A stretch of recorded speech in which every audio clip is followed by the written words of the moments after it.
Support for 100 Watts and a Wire is brought to you by 100wattsandawire.com. To subscribe to the show, simply click the RSS feed or subscribe wherever you get your podcast. When you visit, apply for your free 100 Watts ID and learn how you can become a sustaining member. Click the donate page and pick the option that works best for you. We've got a traveling toolkit, 100 Watts and a Wire gear, and activity days with prizes.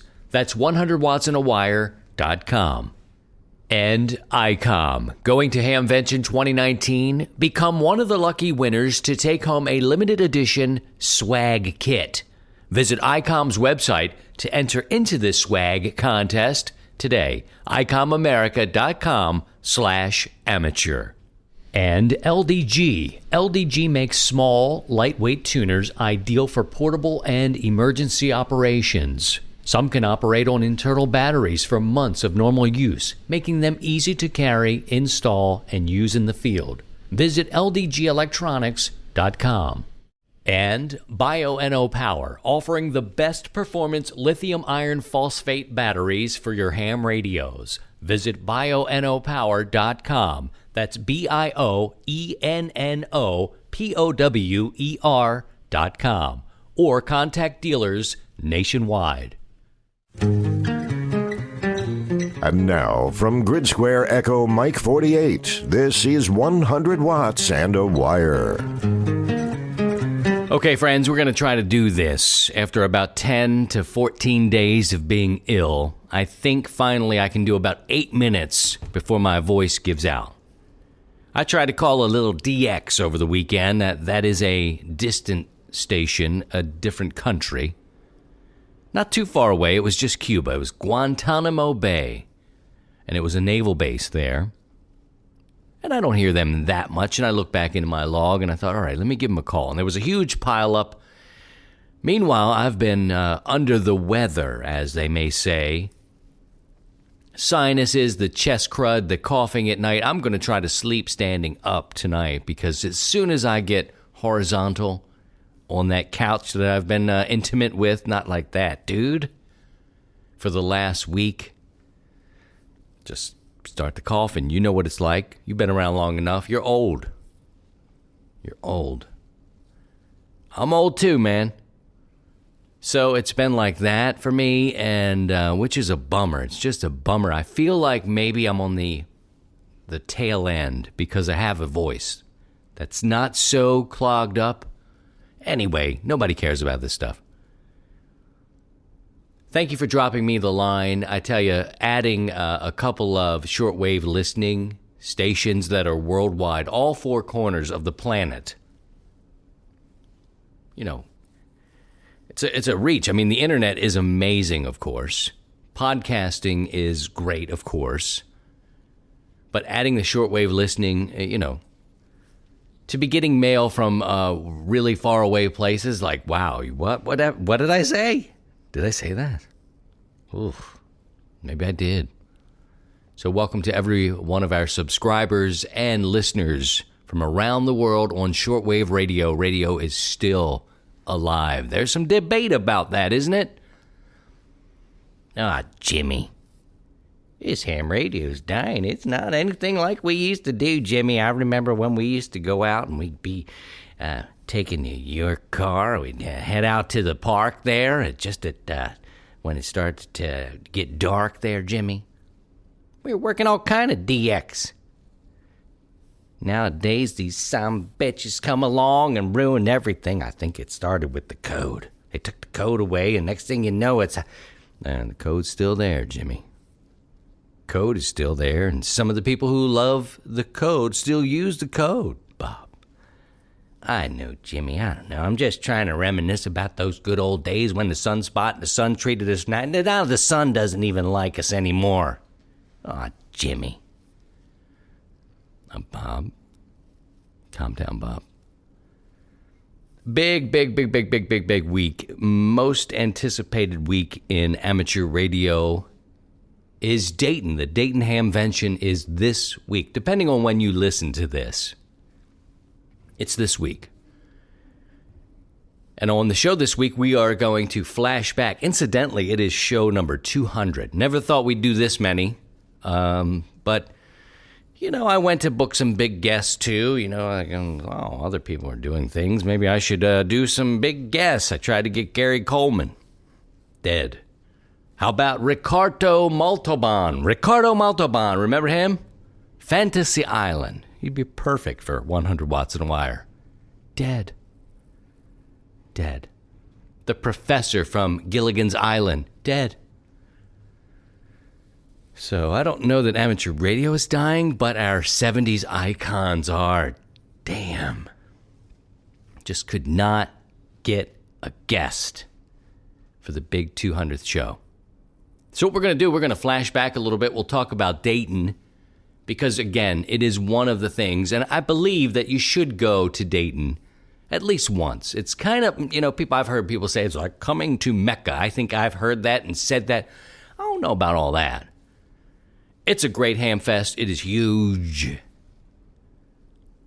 Now bear with me, man. My mind is still not finely tuned. Some may say, see, child, it never was, brah, man, never was. You are not ready for brain surgery. But the flea market at the Dayton Hamvention is one of my favorite things. I just love seeing all the stuff that I love in one place. Sure, there's a lot of junk there. Look, if a ham is ready to let it go, you got to question. Maybe you find a place that you can plug some things in and test it before you buy it. But, most hams are good people. You get out there and you'll find something that you don't see every day. The other side of this is that you can see what's coming down the pike. You can dream a little bit. You can see beautiful towers that go up and down that cost $40,000. You can see the new technology that's coming out, the beautiful new radios. And you may find that gem outside. Inside, though, I worry a little bit about the future of the Ham Fest only because everything you see that's beautiful on the inside can be ordered before you even get there. You know what I mean? You can get it online and get it to you within a day or two, maybe even get a rebate. Not so much at the flea market outside. There could be something there you just want to pick up. I like the smalls. Picking up connectors and a little bit of cable maybe, or just finding that thing that you just think is aesthetically pleasing in your shack.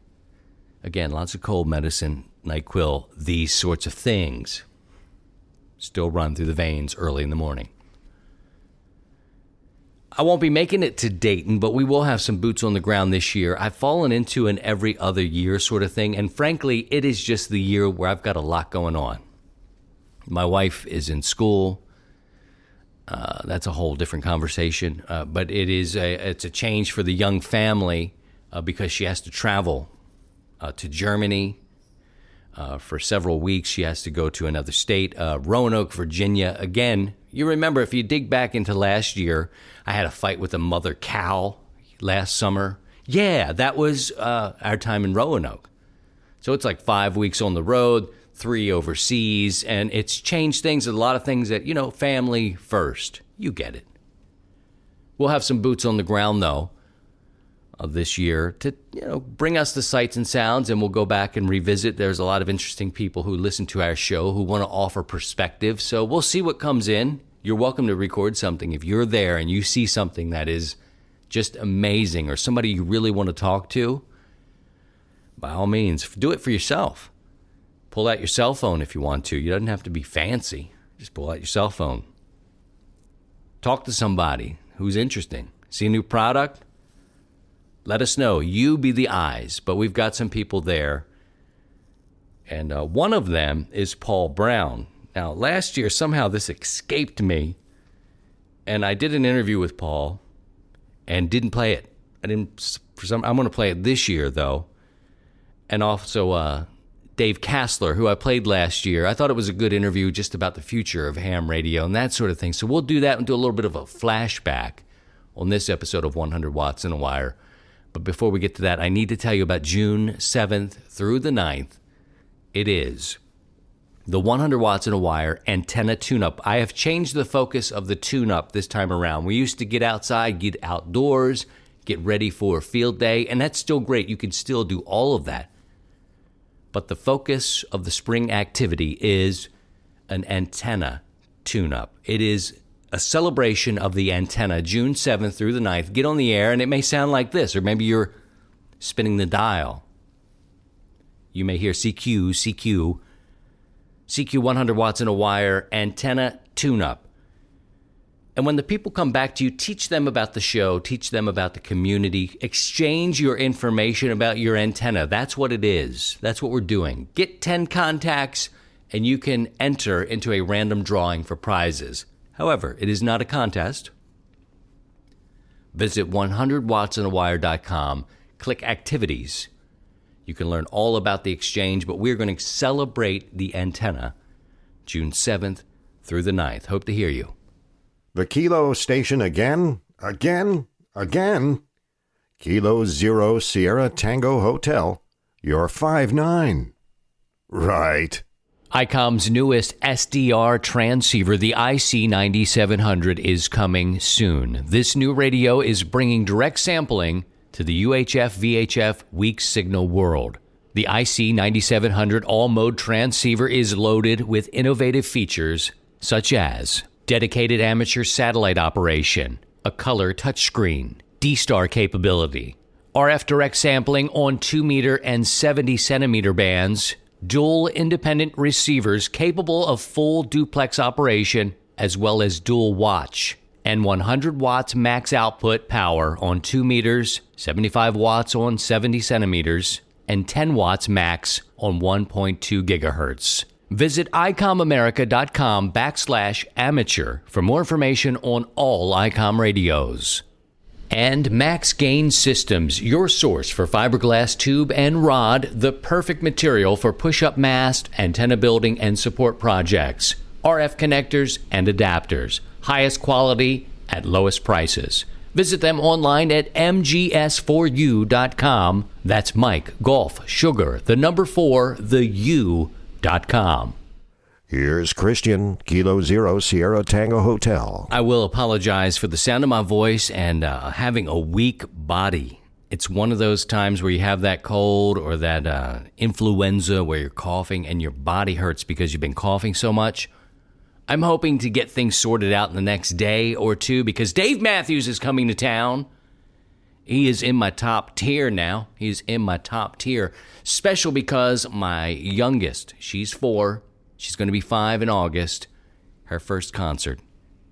Her sister was the same age, the same band as a first concert. I know, that's apparent wind. Or not a wind, a win. Adding letters to words. So I'm trying to get better for that, and we're going to go, for sure. Things are looking up, but the voice, bear with me, a little cloudy. Last year, 2018, Xenia, Ohio. I stayed in a bed and breakfast. No. What do they call it? Airbnb. An Airbnb. It was about 10 minutes away through the rolling hills of Xenia, Ohio. Had a good time. The little sleepy town we stayed near was just, it wasn't really happening. I don't know. I don't know. Well, nothing was happening in it. That's the thing. It was cute and quaint, but nothing. I was like, where do I get a pizza here?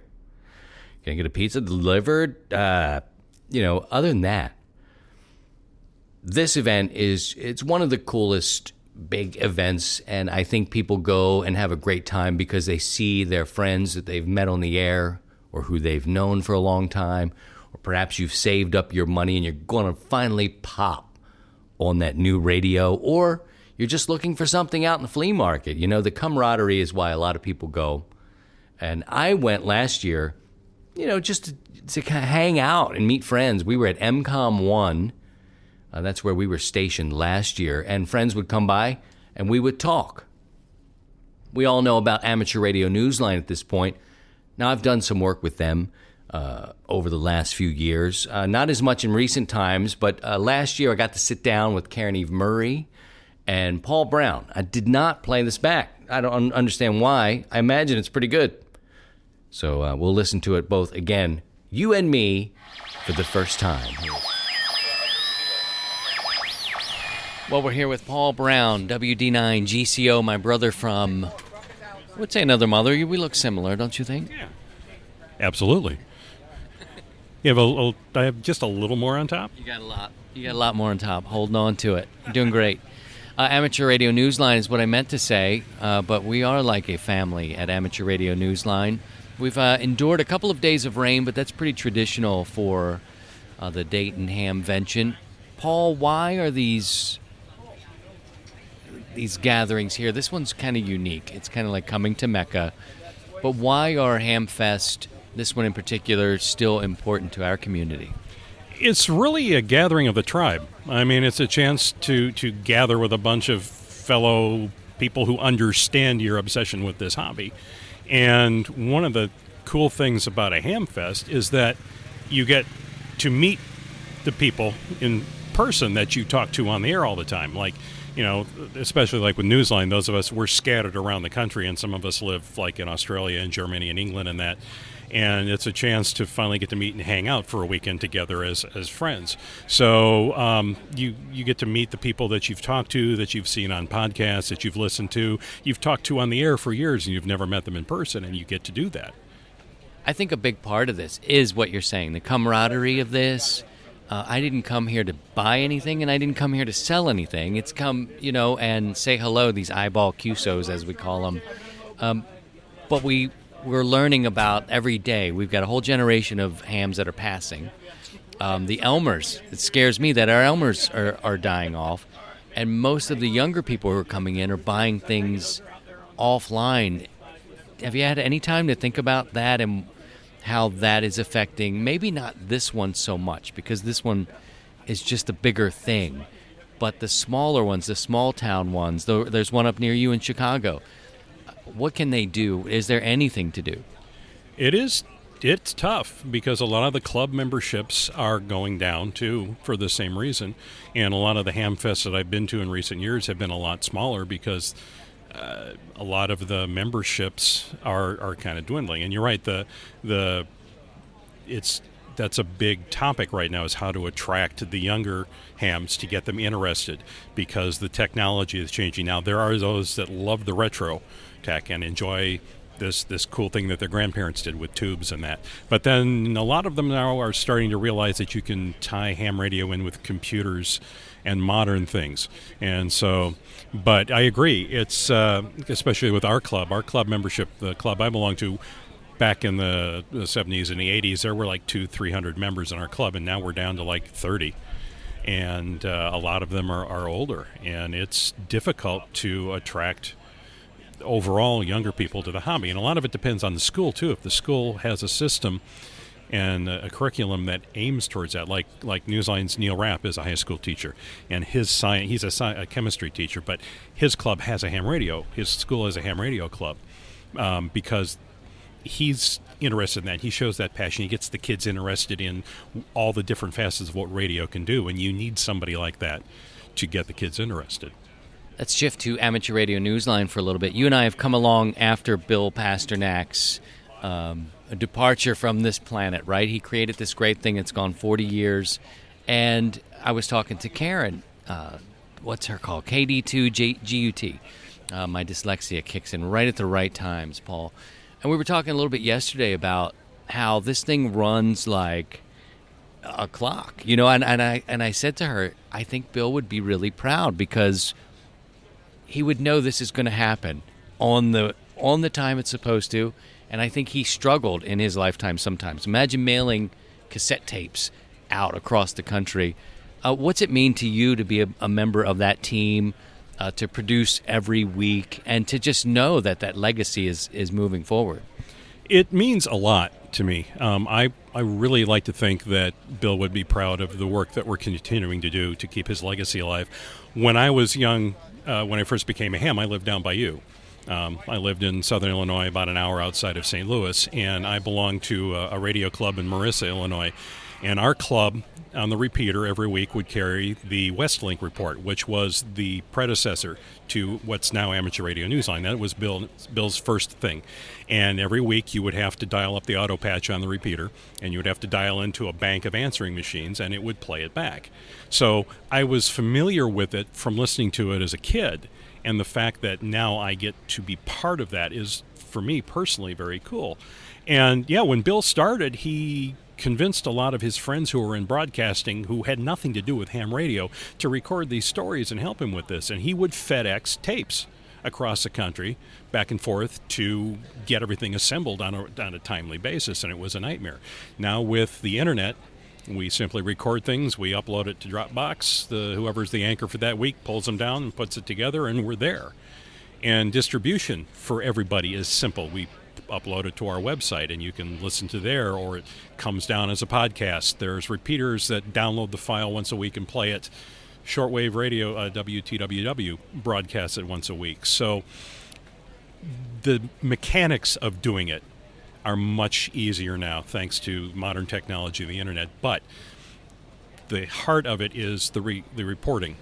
And the fact that all of us that are involved in this are very passionate about doing it right and keeping it in Bill's memory and do the right thing. And, it's like you understand too, like with the months or whenever it's your turn to anchor, it's all about making it sound as professional and as tight as we can, and keeping on topic. We have the heavier moments when we have disasters and things, and then we throw in the lighter side of ham radio to kind of keep it balanced, and that's a big part of that is Karen, as our editor and who organizes all of that. If it weren't for Karen, it would be really tough to do what we do. I think one of the major things that changed, because I used to listen before I joined, is the international presence now. There seems to be, and I guess that's Karen as well. It's very easy to add it and adopt that sort of thing. But it's really cool to hear different voices too from different parts of the world. Yeah, because we've got Ed in Germany, and we've got a couple in Great Britain. We've got Australia and New Zealand. So they do the stories that come from over there, and it feels more authentic because that's where they're from. So yeah, and it does add a different flavor to what we do, and that's possible because of the internet. Hey, go and stay dry. Where are you headed now? You're going to go, it's like just about lunchtime. Yeah, I'm going to grab some food and head back to the Newsline booth, and then this evening we're all going to try, as a family, we're going to try to go visit the Voice of America Museum at the Bethany Relay Station and try to get on there, because their club station is on tonight, so we're all going to try to work something from the VOA. So. Oh, that sounds fun. You need to. I need to go. All right, the sun's coming out, and Paul's getting hungry and agitated with me, but thank you, brother. We'll talk again soon. All right, thanks, Christian. It's fun. Stay dry. Well, you're under a tent. It's easier for you. In a land where we're all 20 over, this is 100 watts and a wire. LDG Electronics provides state-of-the-art antenna tuners for every amateur need, from QRP to QRO, fixed station, portable and remote, matching your radio to your antenna using our lightning-fast proprietary tuning algorithms. Our generic desktop tuners work automatically with nearly any radio, while our brand-specific tuners are customized to popular models. LDG's Zero Power tuners are ideal for portable or mobile use, as they consume almost no power at all in their standby state. Some can be powered by internal batteries that last for months of normal use. Our weatherproof remote tuners install at the antenna feed point, greatly reducing SWR losses in the coax. LDG tuners are backed by our 2-year fully transferable warranty and our legendary customer service, the best in the industry. Visit us on the web at ldgelectronics.com. And SNS Engineering, an engineering design firm specializing in hardware and industrial design. From concept to production, we have a range of 19-inch rack mount solutions for Elecraft, ICOM, and Kenwood radios. Also available are tabletop aluminum racks to streamline your installation for desktop use. Custom designs are our specialty. Visit us online at snsengineering.com. Made in America, shared worldwide. This is 100 watts and a wire. Hey, it's Christian. Kilo Zero Sierra Tango Hotel. Flashing back to Dayton Hamvention 2018. We heard from Paul Brown from Amateur Radio Newsline. And I want to play back a Dave Kassler interview. I had not met Dave before that. We had talked about getting together perhaps on each other's shows. He does a YouTube channel, and it's a popular one. He's teaching people the next generation. He's an engineer, and I would go there from time to time. Now, I'm not listening to anything on an episodic basis. That's just kind of where I am right now. But if I'm trying to learn about a specific thing, that's where I go. I'll go to somebody who's already done a piece on it. Maybe not so much an unboxing, but let's break it out. Let's try it. Let's test it. Let's see how to tune it. That's the kind of work that he's doing. And so if I'm at that point, that's how I'll go and use YouTube, if you will. Hopefully that makes sense. But he's got a big brain. I enjoyed talking to him, and I want to share that conversation because it is Dayton Hamvention Week. Flashback to 2018. Here's Dave Kassler.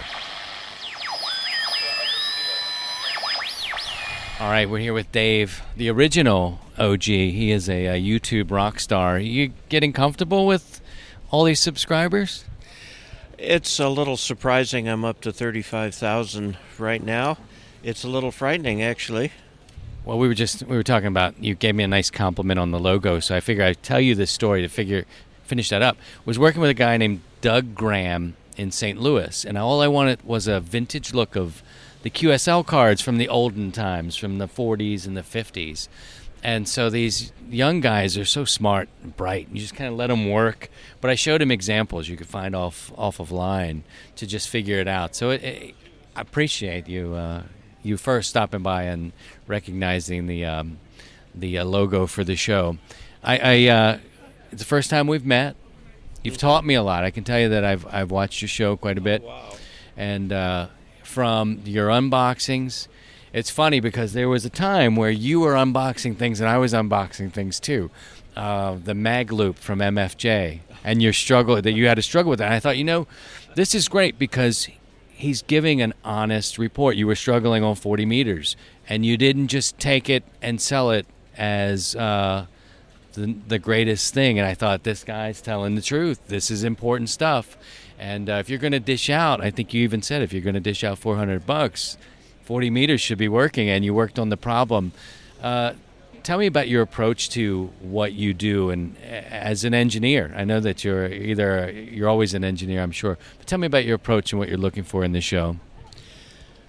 The show is for newcomers. When I was a new ham, I had no mentor. And I had to figure out everything by myself, and needless to say, it was difficult, and I made a lot of mistakes.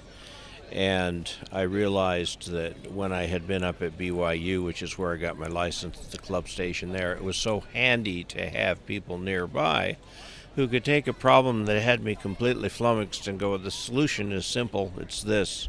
I didn't have that. So I thought, well, there's an awful lot of hams in that position. So first, if I can teach them through the tech, general, and extra classes, and teach them about ham radio, and whenever something comes to mind as I'm going through a problem or there's a weird question or something like that, it give them a little background on the thing. The more background people have, the more they can put things together and come up with solutions. And then I've been doing Ask Dave videos, which have been very much driven by the audience as to the subjects that are in them. And then people started sending me radios and things like that to test. And I tried to take the point of view, I'm a newcomer, I don't know how this thing works. Let me see what I can do. So the whole point of view is I'm not in my head when I'm doing this, I'm in someone else's head who's seeing this for the first time.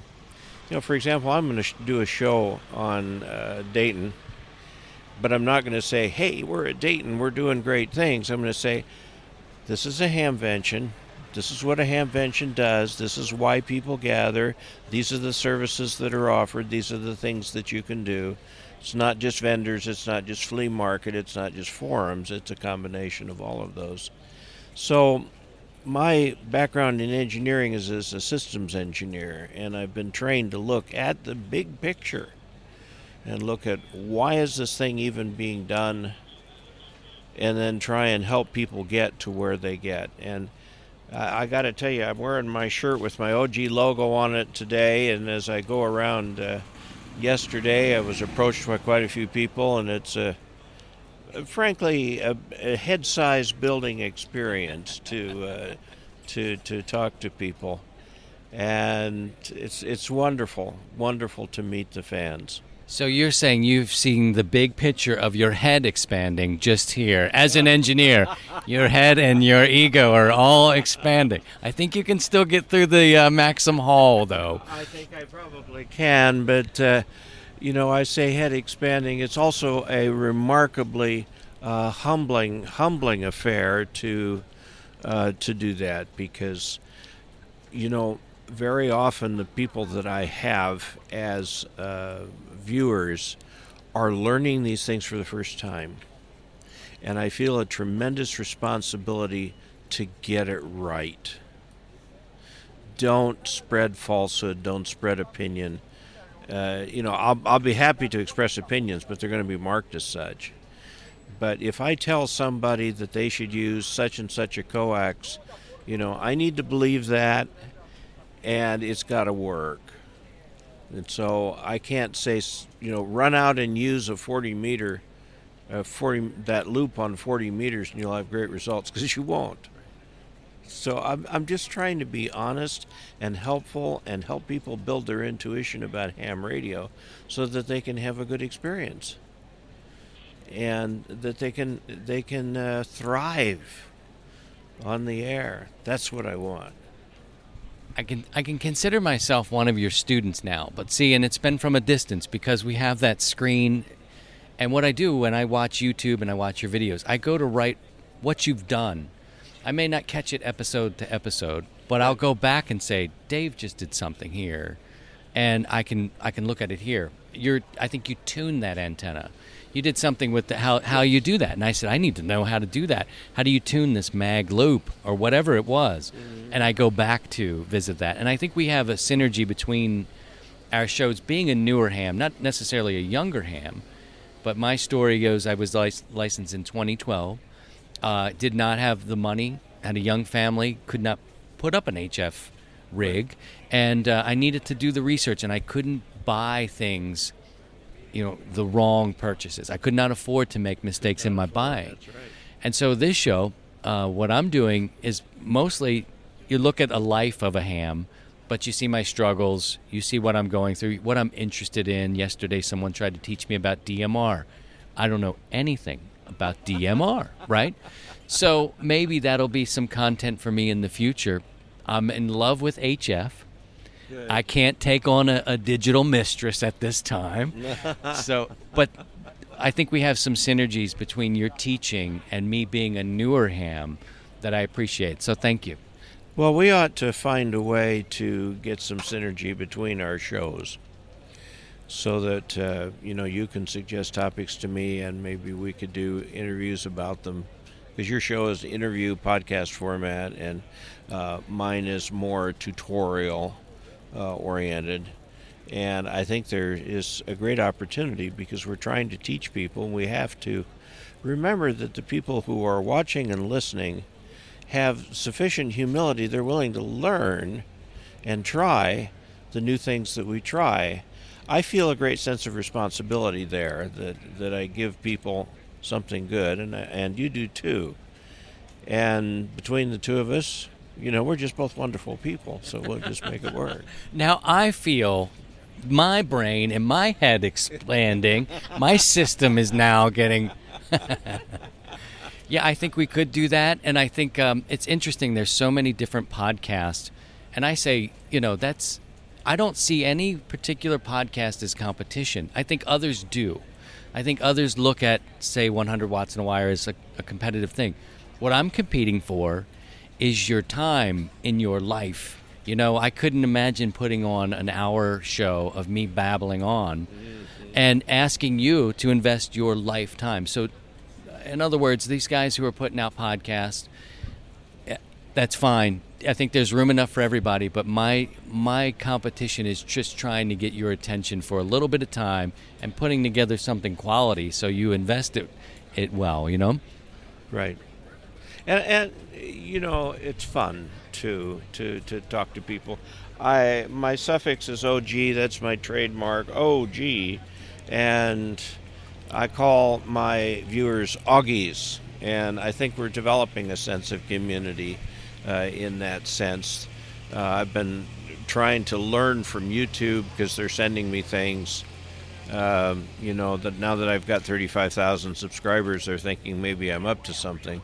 So they're sending me ideas, and one of them is that we should have a name for ourselves. And so I thought of Augies, and it seems to have stuck. And I've had people come up to me and say they're Augies, so that's good. Two last questions, and I'll let you go shop. One is bridging the gap between even my age and your age to our Elmers. We're losing our Elmers is the point. And what do you think?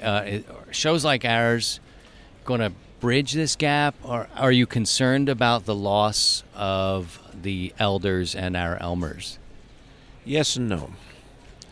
I'm not finding that the real old-time hams are doing a lot of Elmering. I think it's people who are a little bit younger who remember the trouble that they had to go through to become hams themselves, who, once they figure it out, seem to have that great desire to share it. I think that's a bit of a younger generation. We're losing the greatest generation. They're passing rapidly. And so ham radio by necessity will get younger. The greatest generation fought World War II with Morse code. And that's wonderful, and I wish more of us knew Morse code. I started to try to teach a series on Saturday, but then I got sick, and everything had to stop for a while. But I'm coming out of all of that. I lost a month and a half to that. I think it's the people who are going to teach are the people who are excited about it, and the people who are excited about it are the younger ones. I think you answered my last question, but I'll give you some time to elaborate. I was going to ask you how you're feeling. Better, much better. The initial parts of that medication change, I felt like an inner city junkie trying to go through withdrawal, and that's behind me. Now I'm almost done getting off the old medication, and will be in a few days, and trying the newer medication, and it's making me kind of antsy. Drives my wife nuts at night.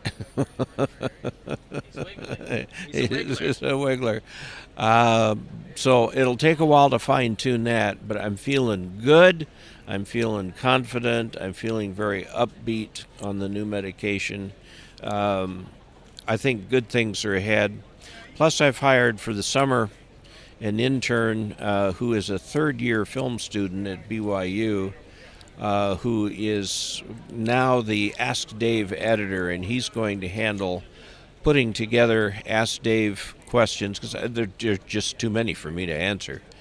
And we'll do more shows, so we'll have a separate series on Ask Dave, and then I'll continue with Ham Radio Answers for the series that I'm doing now. I just released a video yesterday that almost has 2,000 views. It is a review of the new DSP SDR Play Duo that just was announced here. So I've got to go find him and tell him his video's out. It's so good to talk with you today. I'm just delighted by the work that you're doing, and impressed, and of course double impressed with your logo. Wish I had a logo that beautiful. And wish you all the best. I wish you Godspeed on your health. Thanks for what you do. I really appreciate what you do. And people are out there who you may not meet or haven't met yet are really learning from what you're doing. So I look forward to working with you as the road comes. Well, very good. My YouTube channel is YouTube/user/Dave Casler, DAVECASLER. Take you straight to my channel. Thanks, Dave. Whether you say 7.3 or 73, even 73s, we're still 100 watts and a wire. So Christian has been talking about his new smash hit, Everybody 5'9", 5'9", bounce with me 5'9". But I'm here to talk about a kind of contesting where maybe not everyone's 5'9". Yeah, that's kind of strange, isn't it? But not to worry, it'll all make sense. So, tune across the bands, probably in the non-phone portions. You'll probably hear some noise like Star Trek, where they beam up Scotty or something. Well, my apologies, I'm not really a Trekkie, so I don't know the exact details, but you get the gist. Anyway, you hear this noise in short transmissions of about 14 seconds each. Wait a minute, why am I even explaining this? I think every ham in the world today knows about FT8 by now. Well, yes, FT8. So the 13 to 14 second transmissions that have taken the ham bands by storm. Today it accounts for roughly 70% of traffic on amateur bands. It's really a small wonder because these modes enable every ham to take part in amateur radio, even those who live with antenna restrictions. I even heard some hams using a light bulb to make contacts, which is kind of like mind-blowing. But it is momentum that can't be denied. And now Joe Taylor and Steve Frank, the inventors of FT8, have done it again with a new mode called FT4. And this one is specifically meant for contesting. Well, let's go back a bit though. The digital mode that most hams knew was RTTY, and at one time it was done on actual teleprinters, also known as heavy metal. Eventually that made its way into amateur radio contests, and it has always been a strange beast. I found that a lot of RTTY contesters love that little niche. My good friend and former ARRL director, Frank Fallon, N2FF, is a RTTY contester to his heart. He enjoys the mode and sitting behind the keyboard for an entire weekend. Strangely enough, many RTTY contesters today don't want to have anything to do with the new digital modes. And really that's fine. It's their choice, their station. But I'd like you to keep an open mind. Does anybody remember PSK 31? That mode is still kicking around, There used to be a digital PSK contest called a Deathmatch, where you would use PSK 31 and make contacts. And they actually gave away some cool prizes. They actually gave away swords. Yeah, you can imagine that. You win a contest and you win a sword. How cool is that? Well, it was discontinued for some reason. I can only imagine why. So how do you contest digitally? Well, unlike SSB or CW, you absolutely have to use a computer. Well, not really. Some radios have RTTY built in, and some have PSK 31 built in. So if you just want to get a feel for it, you can actually just fire it up and go to town. I would really recommend getting a computer set up with logging software and digital software though. My software choice is N1MM Logger, written by a team of developers led by Tom N1MM. You will also need some digital software. For RTTY, I like to use MMTTY and Two-Tone. For other digital modes, I use FLDigi, and for the JT modes, I of course use WSJTX, although there is another package called JTDX. But it's the same thing basically. So all of these are freely available. In N1MM, you can then set up digital decoder windows that work integrated with the logging software. And you can have, for example, Two-Tone and MMTTY in different windows. Many RTTY contesters are very skilled at looking at 2 and 3 decoding windows because they all vary a little bit depending on the algorithm of the decoder. But you can just start with one to make it simple. There are a number of guides on the internet that explain how to work with this. Maybe in the Face group we'll link some and you can take a look. So if you want to use PSK31 or a similar keyboard mode, however, you can in some contests. So this is the thing, a lot of these contests were centered around RTTY. But there are a few of them that tend to allow other modes. One of them is the ARRL RTTY Roundup. The weak signal JT modes are another matter.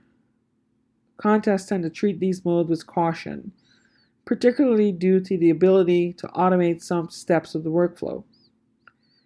VHF and up, they generally don't have a problem with them, but HF contests tend to treat them somewhat like a novelty. So far among the mainstream digital mode contests, RTTY Roundup is really the only one to specifically allow FT8. But they only do so with the conditions that auto-sequencing cannot be used. I do think eventually the contesting world will catch up to this, but it'll take time and investigation, and some convincing. If you've been watching the discussion over at the CQ contest mailing list, you'll see how it's gotten rather intense. And, a lot of contesters don't like the idea of these quote-unquote robots on the air. But at the same time, there are people who are saying, bring it on. I think eventually, time will tell what happens. So what are the advantages of using digital for contests? Well, in the last major contest that I used digital in, I used the weak signal modes. And that was the ARRL June VHF contest. I found that digital weak signal modes generally brought a lot of people who would not normally contest out of the woodwork, and enable us to work more contacts and multipliers. But it may have also hurt our score a little bit. The problem with the weak signal modes is that generally you're restricted to preset exchanges, and you can't really tell someone to work you on another band. That's a thing in VHF contests. You want to get people on other bands. That was something we encountered. Oh, and about that 5.9, the JT modes don't use that system. Instead, they calculate a report based on the noise level and signal level relative to the noise. It output that to decibels, and I guess you could say everybody's not 5.9 after all. Sorry, Christian. Finally, I do offer this word of advice. This is your hobby. This is your comfort level. And don't think that you're obligated to use a particular mode. All I can say, however, is don't knock it until you've tried it. For 100 watts and a wire, I am Ria Jaram, N2RJ. 100 watts and a wire. Activity days. I know everybody is juiced up about going to Dayton this week. Please drive safely, but mark on your calendars before you head off, June 7th through the 9th, the 100 watts and a wire antenna tune-up. Anybody can get on the air. If you have an antenna, bring it and get on the air. Tell somebody what you're working with and make as many contacts as you can. My goal is to get as many hams on the radio as we can, worldwide.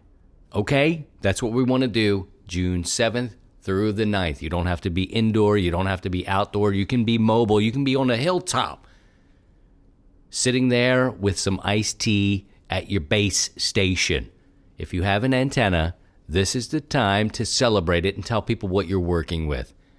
Travel safe, friends. I can't wait to hear everything that you've purchased. Don't spend Mama's retirement fund. Make sure you have a nice warm place to sleep when you get home. She will bust your head. She will bust that ass. I don't know. I've heard and read a lot of stories going back to QSTs from 1946. Went to Dayton, bought too much, Mama busted that ass. It's all in there. I'm not making this stuff up. You know what I'm talking about. And you know friends that do this. They go and spend a little too much money, and then next thing you know, you read about them in a magazine. Yep, there he is with a black eye.